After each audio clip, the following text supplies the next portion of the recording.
kapatid na si Brother Angel, no?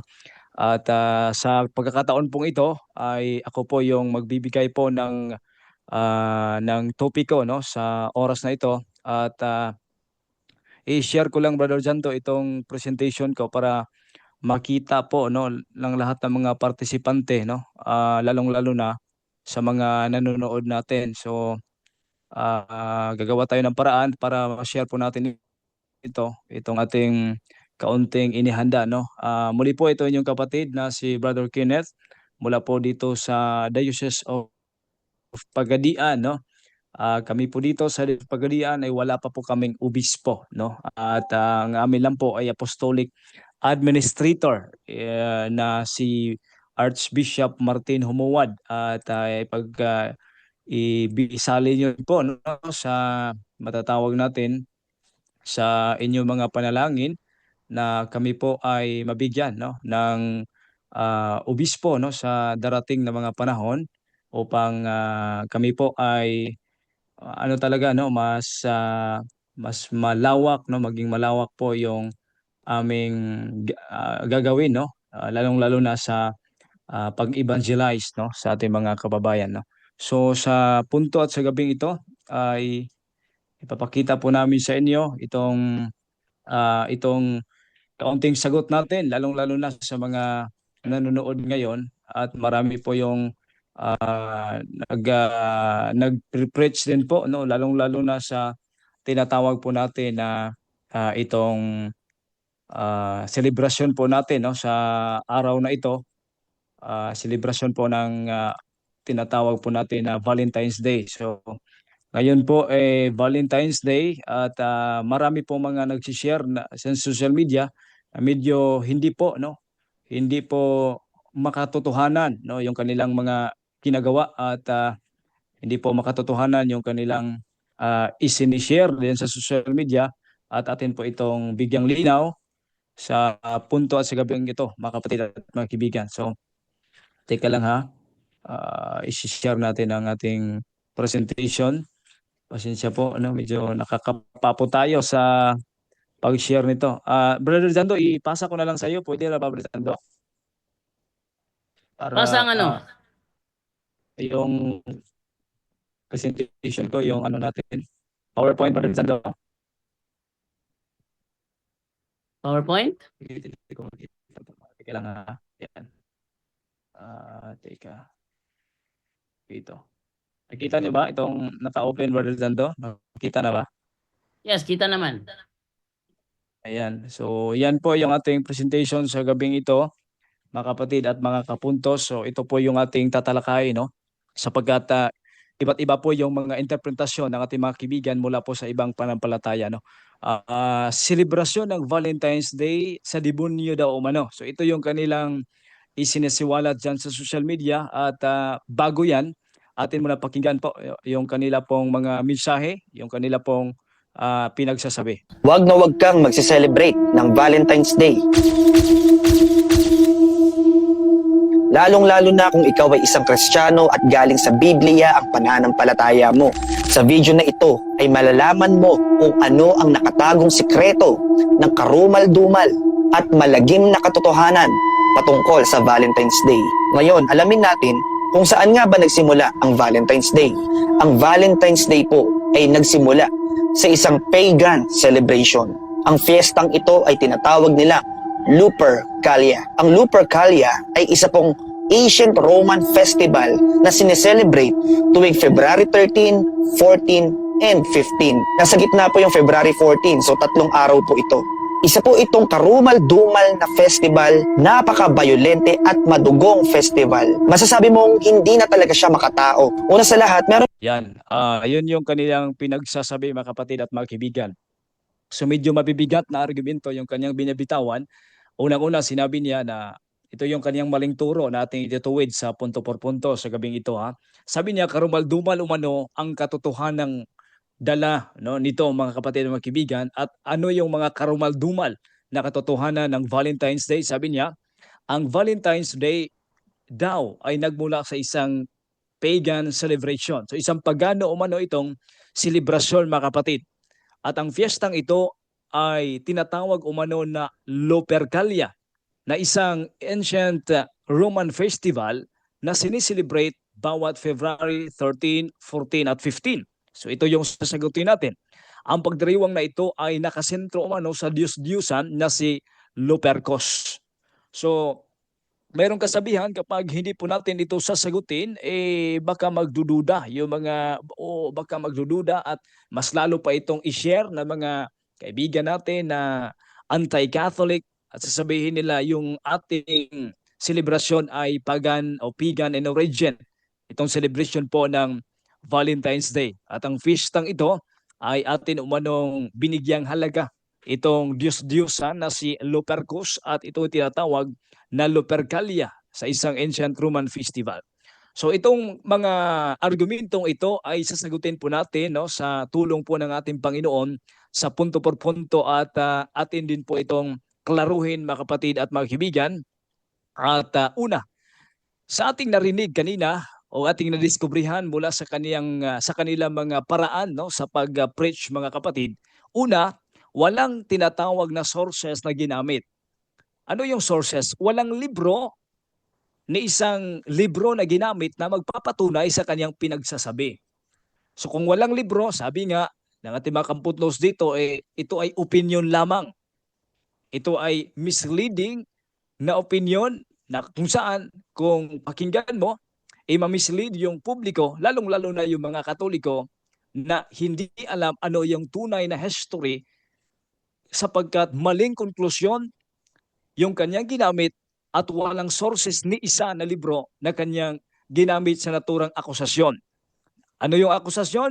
Ang akusasyong iyong Valentine's Day daw ay nagmula sa pagan celebration, at ang sineselebrate ito ay Lupercalia, na ibig sabihin ancient Roman festival na sineselebrate ito February 14, 13 at 15, at ang pagdiriwang ito ay nakasentro umano sa Diyos-Diyusan na si Lupercus. So dito, kung tatapusin nyo yung kanya pong pinagsasabi, no, magugulat ka sapagkat walang libro na ginamit itong kaibigan natin na nagpakilalang pastor dyan sa social media. Hindi po yan salungat sa Biblia, sapagkat sinabi na po ng banal na kasulatan na meron talagang mga tao na ganyan sila kung magpipreach. Sabi ni San Pablo sa Galatia 1:8, subalit kahit kami o isang anghel mula sa langit ang mangaral sa inyo na magandang balita na iba sa ipinangaral namin sa inyo, parusahan nawa siya ng Diyos. Sinabi namin ito sa inyo at inuulit ko ngayon. Parusahan nawa ng Diyos ang sinumang mangaral sa inyo na magandang balita na naiiba kaysa tinanggap ninyo. Hindi din po siya gumamit ng mga verses na makakatulong na magpapatunay na itong Valentine's Day celebration ay pagan in origin. Now dito tayo sa history. Sapagkat wala siyang ginamit na isang libro, so gagamitin natin itong historical evidences na mabasa po natin dyan sa internet. Ano ba itong Valentine's Day? Sinabi na po ito kanina, no, ng ating kapatid na si Brother Angel, at klaruhin lang po natin itong tinatawag nating argumento ng pastor na ito sa kanya mismong argumento at dito sa history. Ano yung sinabi dito? Ano yung Valentine's Day? Origins of the Valentine's Day. Mabasa po niyo yan sa internet, mga kapatid at mga kaibigan. Thanks to St. Valentine's reputation as a patron of lovers, he became synonymous with romance. In the late 5th century AD, Pope Gelasius I eliminated the pagan celebration of Lupercalia and declared February 14 a day to celebrate the martyrdom of Saint Valentine instead. So mga kapatid at mga kaibigan, dito pa lang sa isang ginamit natin na ebidensya ukol sa origin ng Valentine's. Hindi po ito original. Ang origin tinatawag ni nagsimula.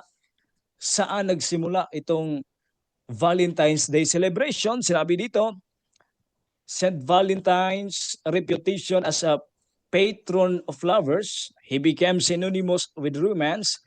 And the late 5th century AD, Pope Gelasius I eliminated. Ano ba itong eliminated? No, tinapos itong pagan celebration of Lupercalia At ang February 14, they to celebrate the martyrdom of Saint Valentine, mga kapatid at mga kaibigan. So, dyan pa lang, sa isang matatawag natin na credible source na ating binasa, ang tanong, Valentine's Day daw ay nagmula sa isang pagan celebration? Hindi. Sinabi dito sa isang history, tinapos ng selebrasyon ng Valentine's Day, ang kapistahan ng martyrdom ni Saint Valentine, itong tinatawag na Lupercalia na celebration ng mga pagano. So, hindi siya in line na magkasing katulad yung selebrasyon, kundi dalawang selebrasyon siya, yung selebrasyon ng mga pagano at selebrasyon ng mga Katoliko, ng mga Kristiyano, na ngayon ay ating bigyang pansin ang ginawang martyrdom at tinatawag nating sakripisyo ni San Valentino. Sinabi na kanina ni Brother Angel, sino ba itong si Saint Valentine? Gamitin din po natin ang history na ito. There are several legends surrounding the life of Saint Valentine. The most common is that on February 14, during the 3rd century AD, a man named Valentine was executed by the Roman Emperor.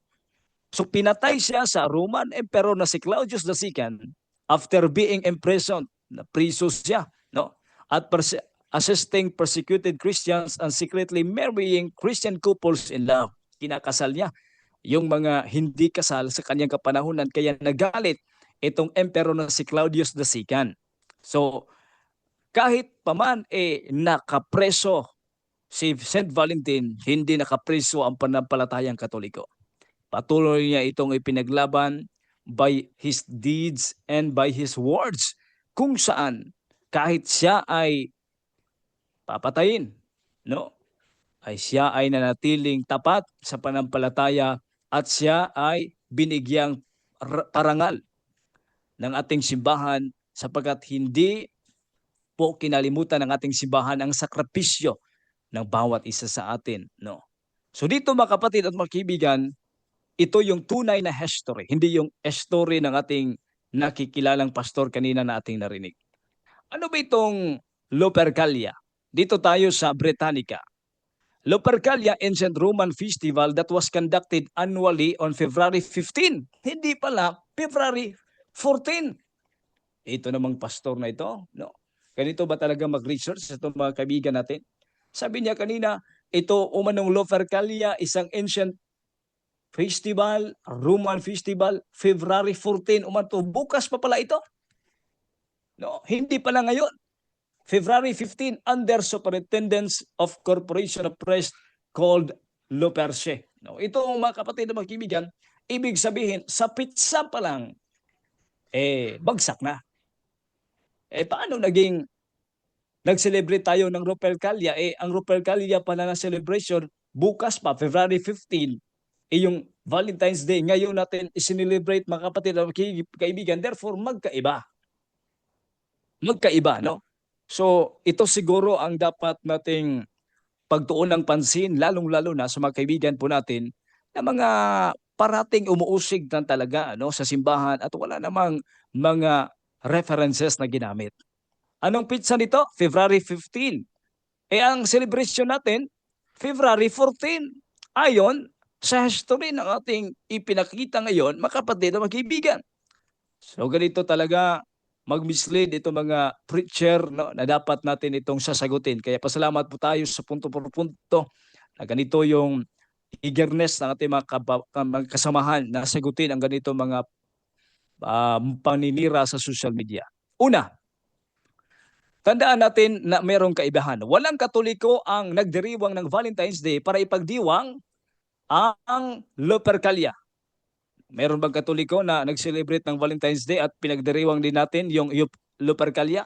Wala, ni isa. Ang Saint Valentine's Day, ang araw ngayon ay patungkol sa pagdiriwang ng pag-ibig at paalala na ginawa ni Saint Valentine sa ngalan ng pag-ibig. Hindi ito patungkol sa pagsamba ng Diyos-Diyosang pagano na sinabi niya kanina na yun umano ay ginawa ng mga Katoliko para sa Diyos-Diyosang pagano. Ano yung pangalan ng Diyos-Diyosang pagano? Babalikan natin. Itong si Lupercus. Meron ba mga larawan ni Lupercus selebrasyon natin ngayon? Wala. Kundi ang mga larawan, ang mga pictures, ang mga history na kumakalat sa social media ngayon, larawan ni Saint Valentino. Kung ang ginawa, no, mo tuwing Valentine's Day ay sumamba ka sa Susan na si Lupercus, nag-alay ka ng hayop, isang ritual, iyon talaga yung kasuklam-suklam sa paningin ng Diyos.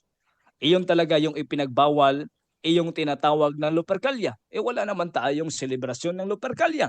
Ang selebrasyon natin ay Valentine's Day. Hindi yan mababasa na meron tayong selebrasyon na Lupercalia sa liturgical calendar ng simbahan. Hindi mo yan mababasa, mga kapatid at mga kaibigan. So magkaiba itong ancient Rome celebration at itong selebrasyon natin ng mga Kristiyanong Katoliko, mga kapatid, itong Valentine's Day. So dito tayo sa kanilang mga objections, no? Atin itong babasahin, itong mga kanilang objections, mga kapatid at mga kaibigan, no? Marami kasi yung mga magsasabi na yung selebrasyon o mano natin ay remnants ng pagan custom, no? Itong pag-celebrate ng Lupercalia. Hindi po, no? Klarong-klaro po na sinasabi dito, there is no evidence of any link between St. Valentine's Day and the rites of the ancient Roman festival despite many claims by many authors. No?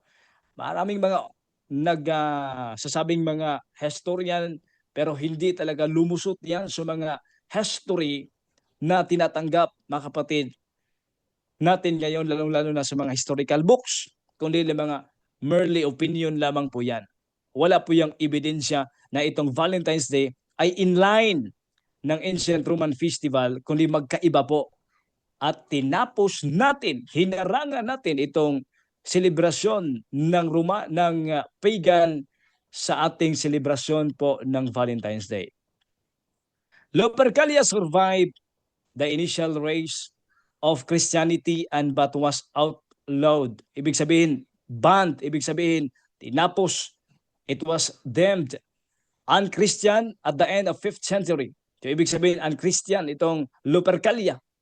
When Pope Gelasius declared February 14, Valentine's Day. So, ito yung sources natin. Ibig sabihin, mga kapatid, binan ito ng panampalatayang Kristiyano. Pero sila, pilit nilang ipinapasok na itong selebrasyon o mano natin ay kaakibat ng Lupercalia na selebrasyon, which is, mga kapatid, hindi po yan totoo. Wala po yang katotohanan base sa mga historical evidence.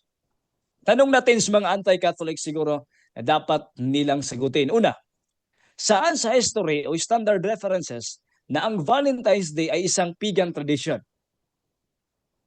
Yan siguro yung sasagutin nila. Saan ba sa mga standard references or sa Biblia, kasi Bible alone sila na itong Valentine's Day ay isang pagan tradition o pagan origin itong Valentine's Day?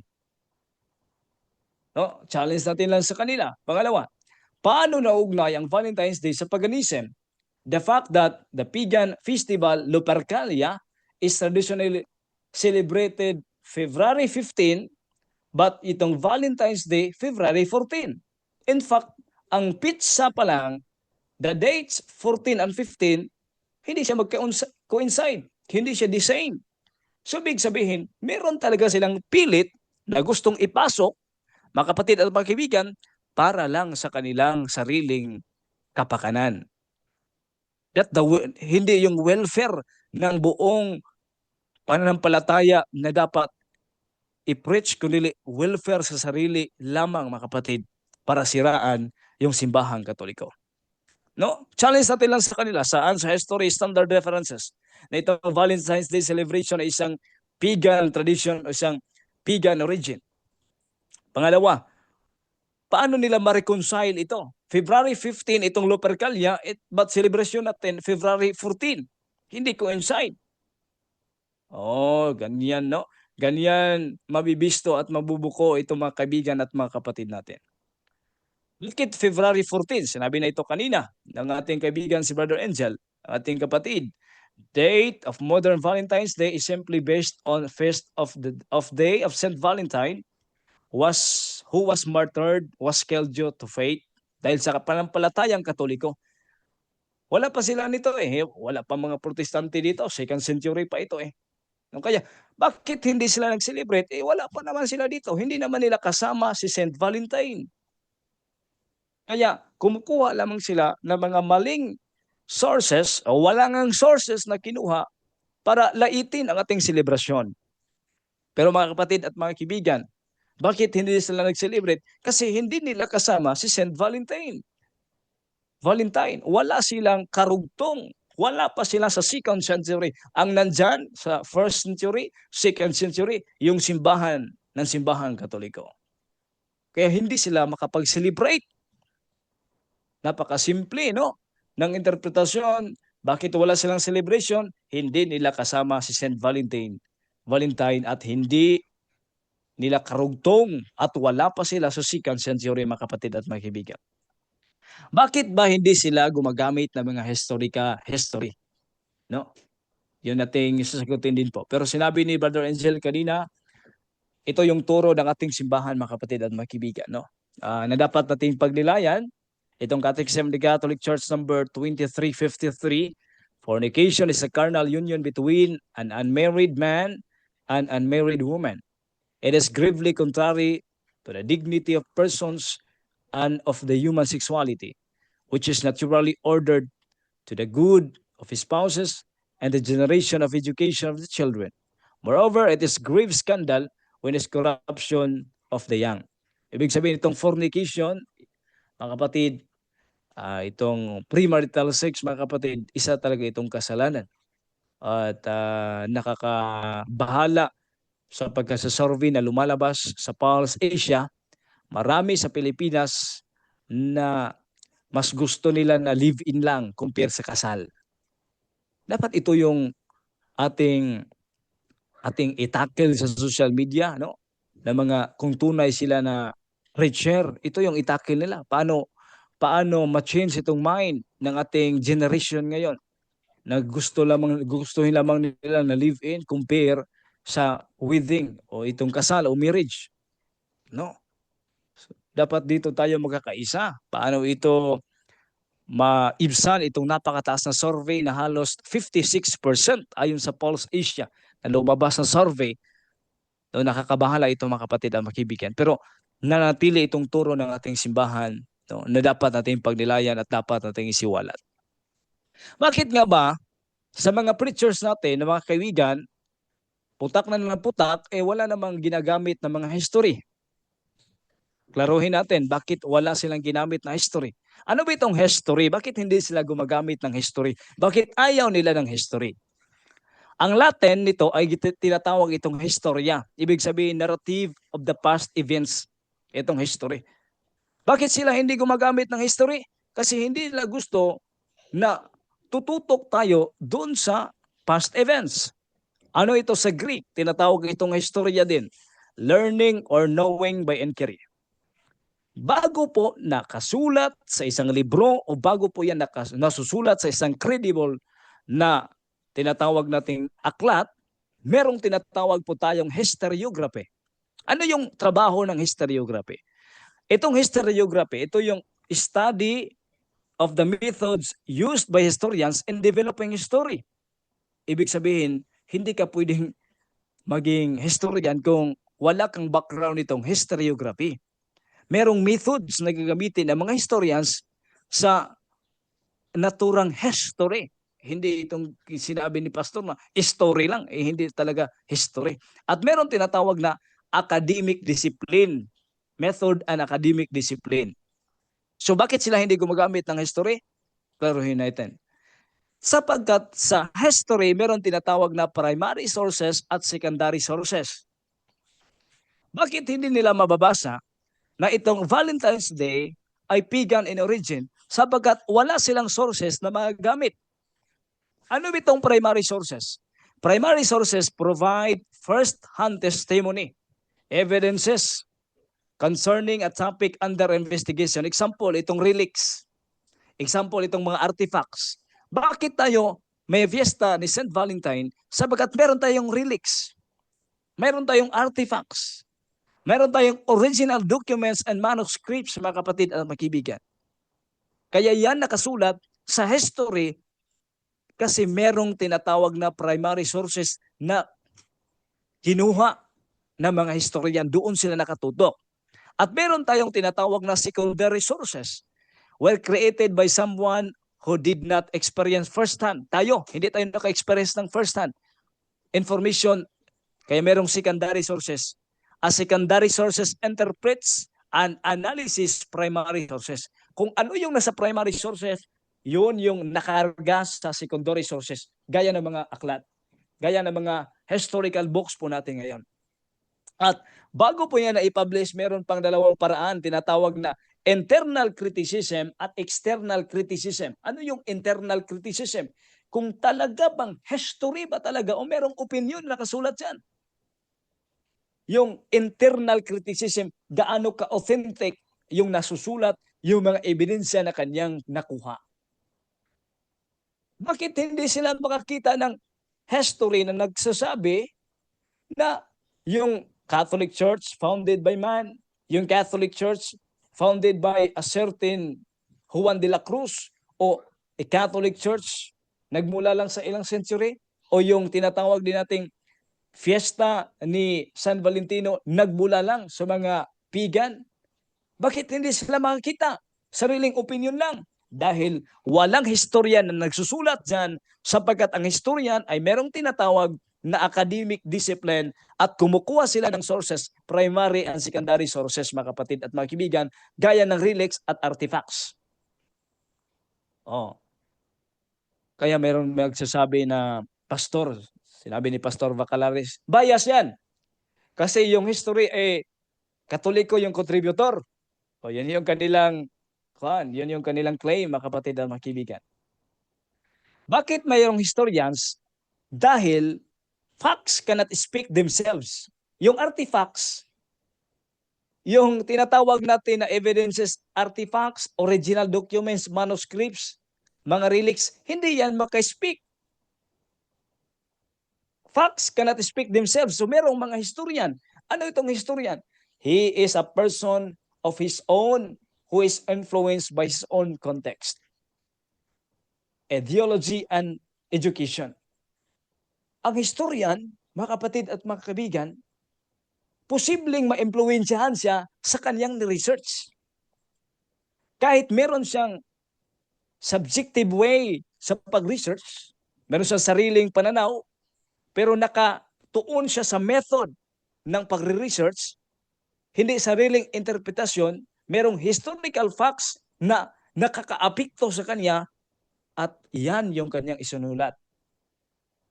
At merong mga history, merong tinatawag natin na criticism, merong mag-research din kung paano naging proseso ng iyong research.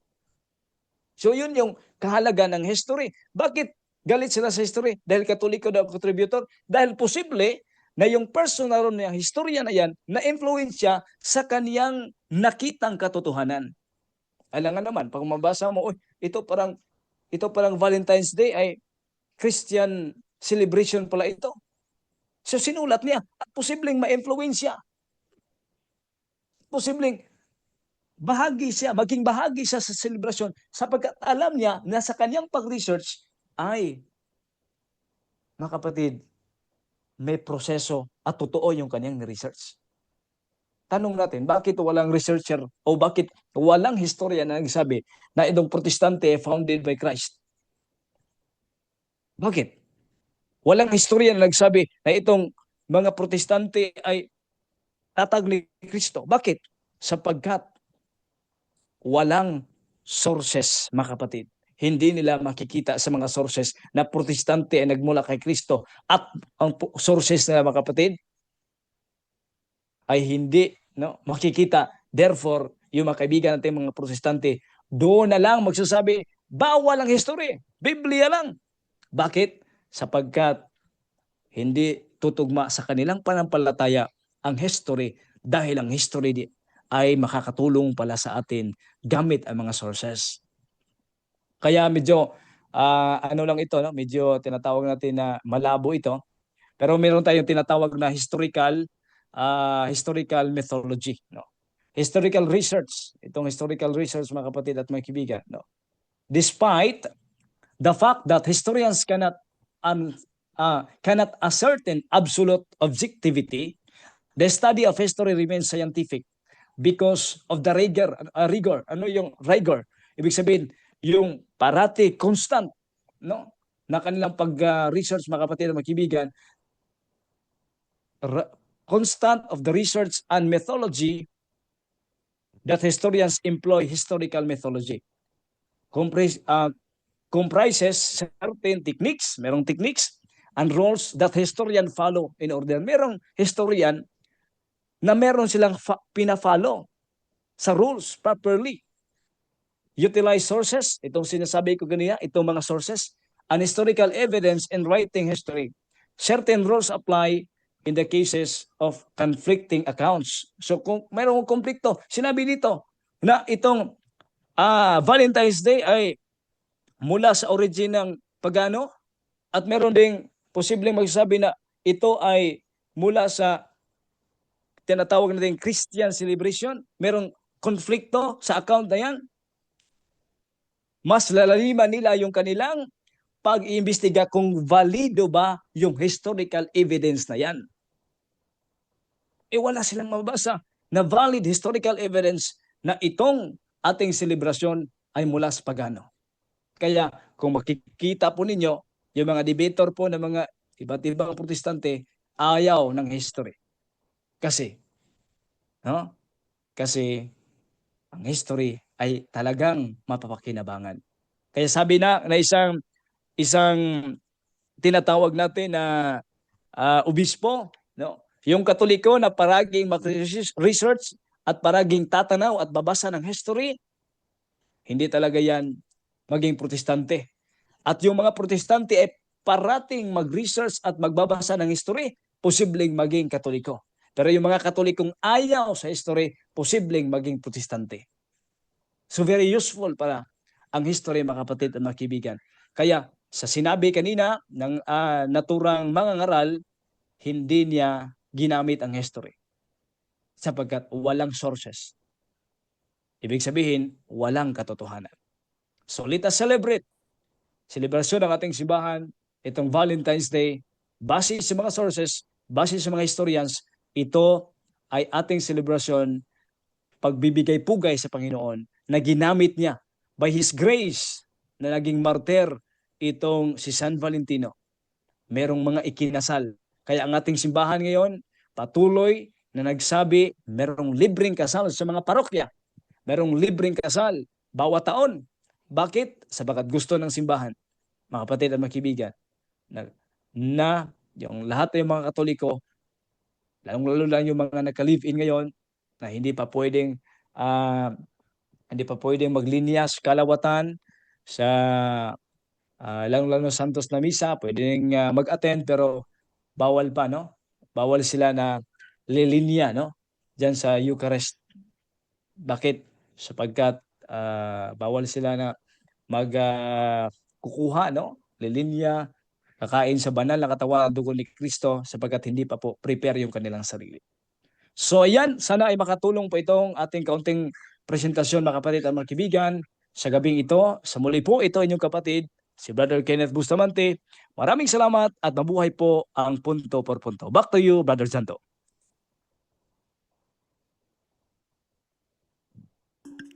Okay.